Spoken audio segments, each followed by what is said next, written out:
Hello student, let us start with next subtopic, that is State Bank of India, which is also known as SBI. Let us see the introduction part of SBI. As per the recommendations of the All India Rural Credit Survey Committee, the State Bank of India was established in July 1955 by transferring the assets and liabilities of Imperial Bank of India.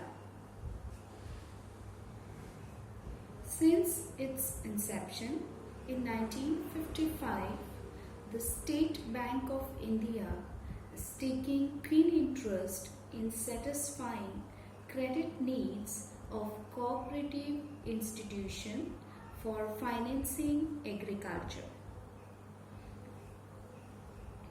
Then, the informal group on institutional arrangements for agricultural credit constituted by the Reserve Bank of India in 1964 has also appreciated the role of the State Bank of India in the provision of rural credit, and the state bank's assistance to the cooperatives has been taken in the certain forms. Now student, that was something about the State Bank of India.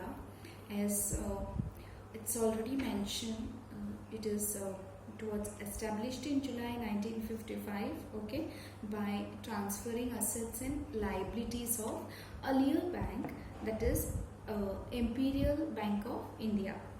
Okay, then SBI provide advances to trade and industry and also provide special support to cooperative banks. Now let us move on to the functions of SBI. Okay, SBI provides different type of functions, which is also known as assistance to cooperatives. Okay. Now functions are assistance to the marketing and processing societies. Second one, assistance to agricultural and rural development bank, followed by assistant to consumer cooperative society. Next is assistant to state and central cooperative banks, and last is remittance, which is also known as transfer facilities. Now let us discuss one by one. First we'll take up assistant to the marketing and processing societies. The State Bank has formulated various schemes for financing cooperative marketing and processing societies. Okay, so the State Bank acts as a supplementary financer to the cooperative marketing societies. You know student, the bank does not intend to weaken the link between the cooperative banking structure and the cooperative marketing structure. The bank provides finance directly to the cooperative marketing societies, okay, only when they do not get prompt and adequate finance from the central cooperatives to the marketing societies with the consent of central cooperative banks and the registrar of cooperative societies. Then the bank provides finance to the marketing societies against the pledge of agricultural produce. And do you all know why this is done? So that they can improve their staying power for selling produce to the members profitably. And the bank grants clean advances to these societies on the guarantee of state, central cooperative banks or state marketing societies, that too up to the limit of their owned funds. Now in certain cases, the bank grants clean advances on the guarantee of state governments behind this limit. Right? Then the bank also provides working capital finance to these societies through the central cooperative banks. Now, State Bank also provides certain facilities to the processing societies, like for example sugar cooperatives, cooperative cotton spinning and weaving mills, cooperative jute mills, cooperative oil mills, and so on. And they advance against pledge of stock of raw materials and finished products. Then clean credit facilities on the guarantee of state government for working capital needs. Then also interim accommodation on the guarantee of the state governments till loans are not dispersed by other financial institutions.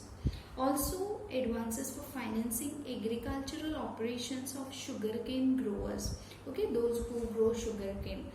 Then issue of letter of credit or bank guarantee on behalf of such societies, and so on. So student, that was about the first function of State Bank of India, assistance to the marketing and processing societies. Now moving on to next function, that is assistance to industrial cooperative societies. Now there are certain recommendations of the first working group on industrial cooperatives. The bank provides finance to the industrial cooperatives to meet their working capital needs on a certain conditions. Now let us see which are these conditions. The concerned cooperative financing agency was unable to provide financial accommodation to the industrial cooperatives. Also, the concerned industrial cooperative takes permission from the registrar of cooperative societies or from the director of industries to borrow funds from the state bank. Then the bank grants medium-term loans to these cooperatives to acquire machinery and other fixed assets. Okay. Then the banks also grants loans to these cooperatives for their expansion and modernization. Then the bank grants such advances on the security of, okay, like we can see raw materials and finished products, bills receivables, state government guarantee or state or central cooperative banks guarantee. Okay, so that is assistance to industrial cooperative societies provided by the State Bank of India. Okay. Now let us see the next one function of SBI, that is assistance to consumer cooperative society. Okay. Now with the government schemes, the consumer cooperatives and the state bank meets the working capital needs of primary consumer stores, wholesale stores, and state and national federation of consumer cooperatives. Okay, now it grants advances to these cooperative against what? Against pledge or hypothecation of goods and book debts, as well as against government guarantee.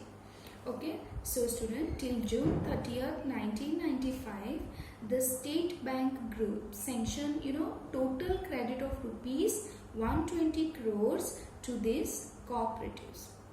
Now in short, we can say State Bank of India provides financial and technical assistance to primary consumer store, state and national federation, and also resist to adopt the different schemes of government for their growth. Okay. Now we'll just see the next point, that is the earlier point we'll see. Assistance to agricultural and rural development banks. Okay. The State Bank Group assists the agricultural and rural development banks, okay, in providing short-term credit to the state cooperative, agricultural and rural development banks against the guarantee of the state government concern to enable them to float debentures. Okay, so then it subscribes to the debentures issued by the state cooperative, agricultural and rural development banks for financing land development. So also it grants advance to the debenture holder of SCRDBS against the security of debentures. Okay, and this helps to increase marketability of debentures issued by the state cooperative, agricultural and rural development banks. Okay, so that is something about assistance to agricultural and rural development banks. Now moving on to next is assistance to state and central cooperative banks. Now student, the State Bank of India also grants short-term credit to state and central cooperative banks against government securities, and that too at a concessional rate of interest. Remember this. Okay, why? Because this is to enable them to maintain necessary level of liquidity. Fine. The bank also grants credit to the state and central cooperative banks on state government guarantee. Okay, this is very important. So that is something about assistance to state and central cooperative banks. Moving on to last point, it's remittance facilities, which is also known as transfer facility. The State Bank Group provides quick and cheap remittance facilities to the state cooperative banks, central cooperative banks and state cooperative, agricultural and rural development banks for remittance to be made by them to their branches, okay, or affiliated societies for transfer of funds. Okay, so now we have gone through the functions of State Bank of India, that is assistance to the marketing and processing societies, assistance to industrial cooperative societies, assistance to agriculture and rural development banks, followed by assistance to consumer cooperative societies, next assistance to state and central cooperative banks, and followed by remittance facilities. I hope this is clear.